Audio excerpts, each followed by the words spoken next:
Hey guys, hope everyone's doing well. It's pretty early here where I am in the world. I've been lucky enough to be working from home since this whole quarantine thing started, so I figured I'd get up early and make a quick video and get to work, my real work. So yesterday I was watching Ron Haggerty's Vinyl Sanctuary video that he made on his top 10 most valuable records according to Discogs, and I thought it would be really fun to do the same. I've noticed that a lot of other members across the channels have been doing similar videos, so I'm looking forward to diving into those and checking out what everyone's got for their rarest treasures. That stuff really intrigues me. So before we get started, I just want to thank Mr. Suggs, Kevin LeBlanc, Gary Hewitt, and What Lurks on Channel X for joining my channel. I really appreciate the support, and we're going to have lots of fun. So let's get into it. Like Ron had said, I'll be using the median values for each record. Like he also said, the high-end values can be kind of overinflated if you consider if the records have been autographed or if there's anything special about that particular copy that would drive the value up higher than another copy in mint condition. So I'll be using the median value for all of these, and all dollars are in Canadian dollars. So let's get started. Number 10, with a value of $124.31. is an original Dutch copy of Obituary, Slowly We Rot. This is a landmark death metal album, one of my favorite death metal records ever made. The other day in one of my videos I was talking about how I like the first wave of death metal, so bands like Early Death and Obituary, Morbid Angel, and so on and so forth. So this is really one of my top records. Trevor Perez is the rhythm player for this band, and he's one of my favorite rhythm guitarists ever, and just writes killer riffs. Gates to Hell with Words of Evil right afterwards is like a roller coaster ride to hell. Just such a crazy fun trip, and just the coolest, fastest riffs that were coming out at the time. So Obituary, Slowly We Rot. This is really cool. It's on Road Racer. There's no insert or anything. It's just regular black vinyl. I picked this up when I was a kid. I just paid probably 10 or 15 bucks for it at a record fair, not thinking anything of it. So I don't know what really makes it so valuable, but I know that reissues are widely available. So if you don't have a copy, get yourself a copy today. Next up, with a value of $132.37, is an album that most of you will probably have in your collection, albeit not this pressing, maybe, but it is, of course, Kill 'Em All by Metallica. This is an original issue that came out on Megaforce. No insert or lyrics or anything, but you got the original silver label there, which is pretty cool.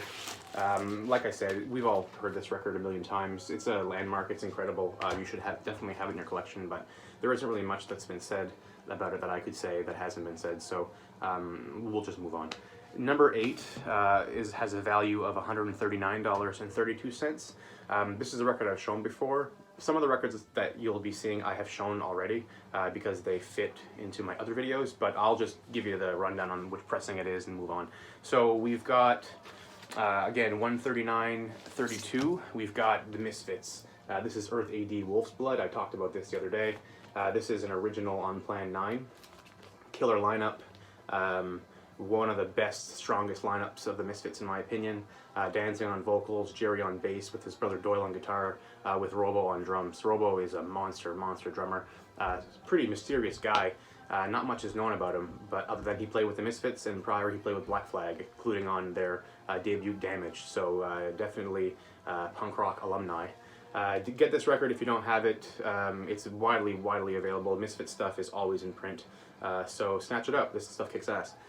Next up, we've got, for a value of $184.33, this is a record that its value is going to be going down, if not immediately, shortly. There's been a reissue of this record. It came out originally in '97, and there hasn't been a reissue since, but it just got one. So you'll be able to get this record, and it's a wonderful record to get. This is Jerry Cantrell from Alice in Chains, his first solo album, Boggy Depot.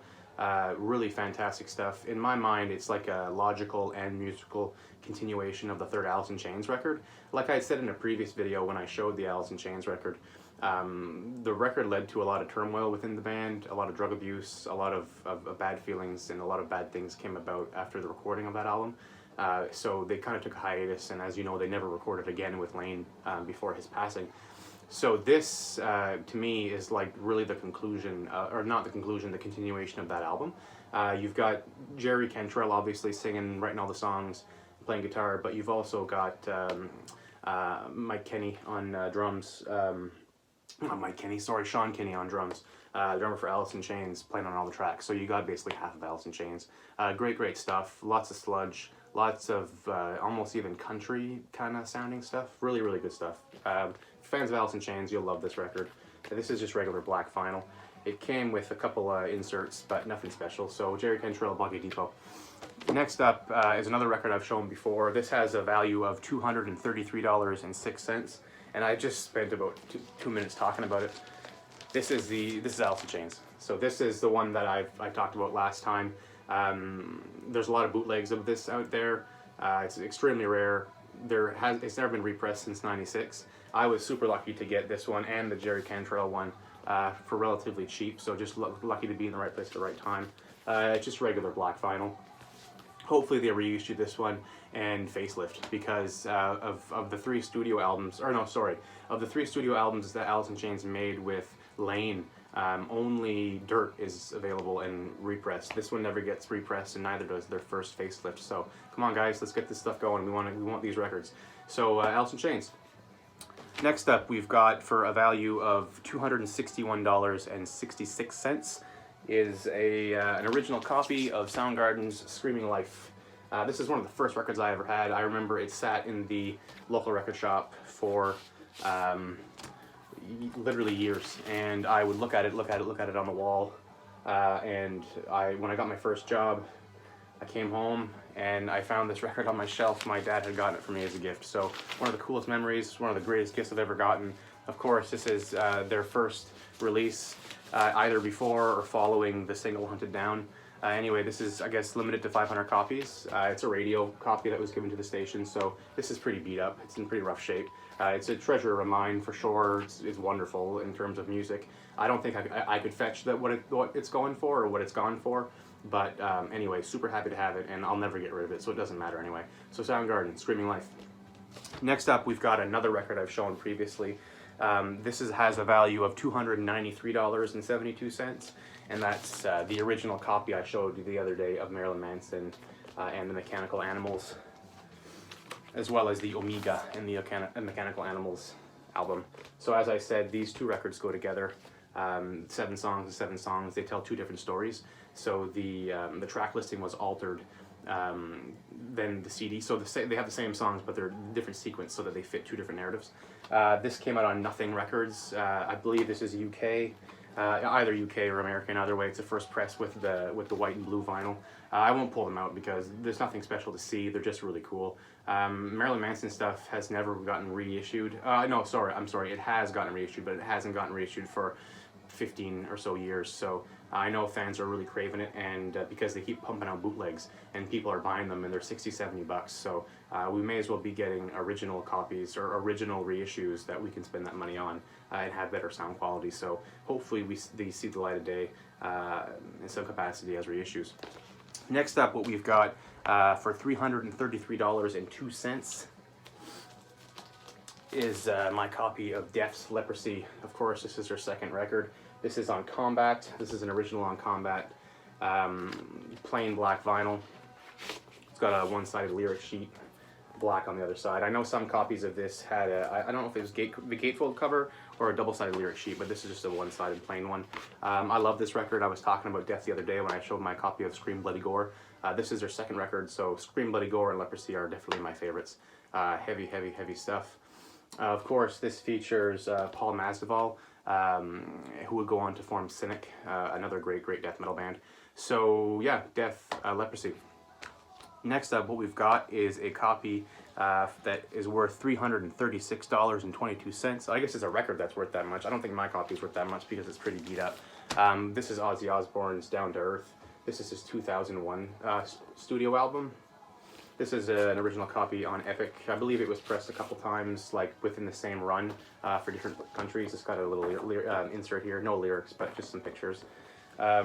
this was a big record for me growing up. I listened to the hell out of this. When I saw Ozzy, like I was saying in a previous video, he was touring, doing a pre-Ozfest tour, but he was essentially touring this record. So he played a couple cuts off here that he hasn't really played since. So I'm happy because I really dig this album.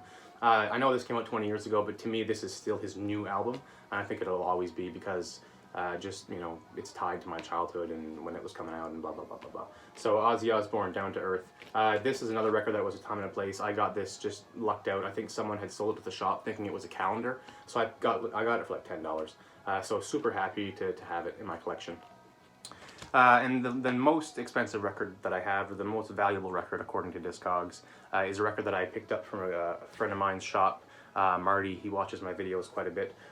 He used to run a record shop in town, Livewire, and every Christmas season he'd have a big Midnight Madness sale where he would have a shitload of records that he would take out, either that he was saving for the sale or ones that had just come in right before the sale, and he would sell them all at half price. So I got this next one for a killer deal, less than 50 bucks, and it's worth, according to Discogs, $354.87, and that's my copy of Marilyn Manson's Antichrist Superstar on Simply Vinyl. I'll take it out just because I know it's glare, but it's got a beautiful thick plastic outer with a seal in the back. Nice gatefold album. It's got lyrics and inserts. I'm super happy to have this record. When I got it at the time, I didn't realize how sought after it was. I just loved Marilyn Manson and I loved records, so I bought it. I know this is probably his most requested re-release. From what I hear, the original masters were burned in a fire, or they were lost, or there was something going on with Manson and Trent Reznor, because Trent Reznor produced this. I don't know. There's some stories where there's some people that believe it'll never be re-released, and some people have hope. But anyway, I don't know. Antichrist Superstar is fantastic. To a lot of people, this is his best record. I think Mechanical Animals takes the cake for me, but regardless, this is one you need to have, and if you haven't listened to it yet, what the hell are you waiting for? This copy is cool in that it's got it's got 3 of the 4 sides have this his famous shock symbol, but this copy is actually misprinted where the B side has nothing at all. So it's a completely blank label, and I know that it's a misprint because I've compared it to others from others. I've gotten offers for this record, but I'll never sell it. I mean, unless a reissue comes out, even then I probably won't sell it. This is Simply Vinyl puts out the greatest vinyl in the world, in my opinion, in terms of sound quality and packaging. So I'm super lucky to have this. I got it for a great deal, and it was a big surprise when I found it. So I don't want to get rid of it. So yeah, that was it. Those were my 10 records. I just wanted to make a really quick video just to run down some rarities in my collection. What I've been listening to this whole time has been the debut of a wicked punk rock band from Portland, Oregon, the Red Dawns. These guys are really good. Check them out.